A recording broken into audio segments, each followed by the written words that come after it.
ಆತ್ಮೀಯರೇ ನಮಸ್ತೆ, ಟಿವಿಗೆ ಸ್ವಾಗತ. ನಾನು ನಿಮ್ಮ ನವೀನ್ ಕುಮಾರ್ ಎನ್. ತಮಿಳುನಾಡಿನ ರಾಜಕೀಯದಲ್ಲೇ ಒಂದು ಹೊಸ ಶಕೆ ಬರೆದಿರುವಂತಹ ಮುಖ್ಯಮಂತ್ರಿ ಸಿ ಜೋಸೆಫ್ ವಿಜಯ್ ಅವರು ಸಂಪುಟ ವಿಸ್ತರಿಸಿದ್ದು, ಕಾಂಗ್ರೆಸ್ನ ಇಬ್ಬರು ಸೇರಿದಂತೆ ಒಟ್ಟು 33 ಮಂದಿ ಸಚಿವರಾಗಿ ಪ್ರಮಾಣ ವಚನ ಸ್ವೀಕರಿಸಿದ್ದಾರೆ. ಇದರೊಂದಿಗೆ ಕಾಂಗ್ರೆಸ್ ಶಾಸಕರು ತಮಿಳುನಾಡಿನಲ್ಲಿ ಸುಮಾರು 59 ವರ್ಷಗಳ ನಂತರ ಸಂಪುಟ ಸೇರಿದಂತಾಗಿದೆ. ಸಚಿವರ ಪ್ರಮಾಣ ವಚನ ಕಾರ್ಯಕ್ರಮ ಲೋಕಭವನದಲ್ಲಿ ನಡೆದಿದ್ದು, ರಾಜ್ಯಪಾಲ ರಾಜೇಂದ್ರ ವಿಶ್ವನಾಥ್ ಅರ್ಲೇಕರ್ ಅವರು ಪ್ರತಿಜ್ಞಾವಿಧಿ ಬೋಧಿಸಿದ್ದಾರೆ. ವಿಜಯ್ ಅವರ ತಮಿಳಿಗ ವೆಟ್ರಿ ಕಳಗಂ ಟಿವಿಕೆ ಶಾಸಕರಾದ ಶ್ರೀನಾಥ್ ಎಸ್ ಕಮಲಿ, ಸಿ ವಿಜಯಲಕ್ಷ್ಮಿ ಮತ್ತು ಆರ್.ವಿ. ರಂಜಿತ್ ಕುಮಾರ್ ಸೇರಿದಂತೆ ಹಲವರು ಆರಂಭದಲ್ಲಿ ಪ್ರಮಾಣ ವಚನ ಸ್ವೀಕರಿಸಿದ್ದಾರೆ. ಕಾಂಗ್ರೆಸ್ನ ಎಸ್ ರಾಜೇಶ್ ಕುಮಾರ್ ಮತ್ತು ಪಿ ವಿಶ್ವನಾಥನ್ ಸಚಿವರಾಗಿ ಪ್ರಮಾಣ ವಚನ ಸ್ವೀಕರಿಸಿದ್ದಾರೆ. ಈ ಇಬ್ಬರು ಕ್ರಮವಾಗಿ ಕಿಳ್ಳಿಯೂರು ಮತ್ತು ಮೇಲೂರು ಕ್ಷೇತ್ರವನ್ನು ಪ್ರತಿನಿಧಿಸುತ್ತಾರೆ. ತಮ್ಮ ಪಕ್ಷದ ಶಾಸಕರು ಸಂಪುಟ ಸೇರಿರುವುದು ತಮಿಳುನಾಡು ರಾಜಕೀಯದ ಇತಿಹಾಸದಲ್ಲೇ ಹೊಸ ತಿರುವು ಎಂದು ತಮಿಳುನಾಡು ರಾಜ್ಯದ ಕಾಂಗ್ರೆಸ್ ಉಸ್ತುವಾರಿಯಾಗಿರುವ ಗಿರೀಶ್ ಚೋಡನಾಕರ್ ಅಭಿಪ್ರಾಯಪಟ್ಟಿದ್ದಾರೆ. ಹೊಸದಾಗಿ ಸಂಪುಟ ಸೇರಿದ 23 ಮಂದಿಯಲ್ಲಿ 3 ಮಹಿಳೆಯರಿದ್ದಾರೆ. ಸದ್ಯ ವಿಜಯ್ ಸಚಿವ ಸಂಪುಟ ಸದಸ್ಯರ ಸಂಖ್ಯೆ 33ಕ್ಕೆ ಏರಿಕೆಯಾಗಿದೆ.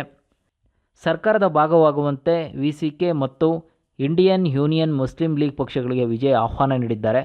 ಅದರಂತೆ ಒಂದೊಂದು ಸ್ಥಾನಗಳನ್ನು ಹಂಚಿಕೆ ಮಾಡಲಾಗಿದ್ದು, ಈ ಪಕ್ಷಗಳು ಶೀಘ್ರದಲ್ಲೇ ಸರ್ಕಾರದ ಭಾಗವಾಗಲಿವೆ ಎನ್ನಲಾಗಿದೆ. ಇದರೊಂದಿಗೆ ವಿಜಯ್ ಸಚಿವ ಸಂಪುಟದ ಗರಿಷ್ಠ ಸಂಖ್ಯೆ 35ಕ್ಕೆ ಏರಿಕೆಯಾಗಿದೆ. ಇದಿಷ್ಟೇ ಅಲ್ಲ, ವಿಜಯ್ ನೇತೃತ್ವದ ಸರ್ಕಾರವು ವಿಶ್ವದ ಭವಿಷ್ಯವಾದ ಎಐಗಾಗಿ ಪ್ರತ್ಯೇಕ ಸಚಿವರನ್ನು ರಚಿಸಿದೆ. ಆರ್. ಕುಮಾರ್ ವೇಲಾಚೇರಿ ಕೃತಕ ಬುದ್ಧಿಮತ್ತೆ ಸಚಿವರಾಗಿದ್ದಾರೆ. ಇದು ಕೂಡ ಬಹಳ ಮುಖ್ಯವಾದದ್ದು. ವಿಶ್ವವೇ ಎಐ ಕಡೆ ವಾಲುತ್ತಿರುವುದರಿಂದ ಮುಂದಿನ ದಿನಗಳಲ್ಲಿ ಎಐ ರಂಗದಲ್ಲೂ ತನ್ನ ಪ್ರಾಬಲ್ಯ ಸ್ಥಾಪಿಸಲಿದ್ದು, ಈ ನಿಟ್ಟಿನಲ್ಲಿ ವಿಜಯ್ ಯೋಚನೆ ನಿಜಕ್ಕೂ ಸಮಯೋಚಿತ ಎಂದೇ ಹೇಳ್ಬೋದು. ಮತ್ತೊಂದು ವಿಶೇಷತೆ ಏನೆಂದರೆ, ಮುಖ್ಯಮಂತ್ರಿ ಸಿ ಜೋಸೆಫ್ ವಿಜಯ್ ಅವರ ಪಕ್ಷದಲ್ಲಿ ಅತ್ಯಂತ ಕಿರಿಯ MLA ಆಗಿರುವಂತಹ 28 ವರ್ಷದ ಎಸ್ ಕಮಲಿ ಸಚಿವ ಸಂಪುಟ ಸೇರ್ಪಡೆಯಾಗಿದ್ದಾರೆ. ಈ ಮೂಲಕ ಅತ್ಯಂತ ಕಿರಿಯ ಸಚಿವೆ ಎನಿಸಿಕೊಂಡಿದ್ದಾರೆ. AIADMK ಬಂಡಾಯ ಶಾಸಕರಿಗೆ ಅವಕಾಶ ನೀಡದಂತೆ ಎಡಪಕ್ಷಗಳು ಮತ್ತು ಮೈತ್ರಿಕೂಟದ ಇತರ ಪಾಲುದಾರ ಪಕ್ಷಗಳು ಮುಖ್ಯಮಂತ್ರಿ ವಿಜಯ್ ಅವರ ಮೇಲೆ ಒತ್ತಡ ಹೇರಿದ್ದವು. ಒಂದು ವೇಳೆ ಬಂಡಾಯ ಶಾಸಕರನ್ನು ಸಂಪುಟಕ್ಕೆ ಸೇರಿಸಿಕೊಂಡರೆ TVK ನೀಡಿರುವ ಬೆಂಬಲವನ್ನು ಮರುಪರಿಶೀಲಿಸಲಾಗುವುದು ಎಂದು ಎಚ್ಚರಿಸಿದರು. ಈ ನಿಟ್ಟಿನಲ್ಲಿ ಅವರಿಗೆ ಯಾವುದೇ ರೀತಿಯ ಸಚಿವ ಸಂಪುಟದಲ್ಲಿ ಸಚಿವ ಸ್ಥಾನವನ್ನು ನೀಡಲಾಗಿಲ್ಲ.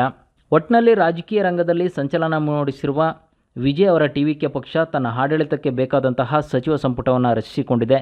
ಈ ಮೂಲಕ ತಮಿಳುನಾಡಿನ ಜನರಿಗೆ ನೀಡಿರುವ ಭರವಸೆಗಳನ್ನು ಈಡೇರಿಸುವ ಹೊಣೆಗಾರಿಕೆ ಈಗ ಮುಖ್ಯಮಂತ್ರಿ ವಿಜಯ್ ಮತ್ತು ಅವರ ಸಂಪುಟ ಸಚಿವರ ಮೇಲಿದೆ. ಇದಿಷ್ಟು ಮುಖ್ಯಮಂತ್ರಿ ವಿಜಯ್ ಅವರ ಸಚಿವ ಸಂಪುಟ ಮಾಹಿತಿ. ಈ ವಿಡಿಯೋ ಇಷ್ಟವಾದರೆ ಲೈಕ್ ಮಾಡಿ, ಶೇರ್ ಮಾಡಿ, ಸಬ್ಸ್ಕ್ರೈಬ್ ಮಾಡಿಕೊಂಡು ಸಪೋರ್ಟ್ ಮಾಡಿ. ಧನ್ಯವಾದಗಳು.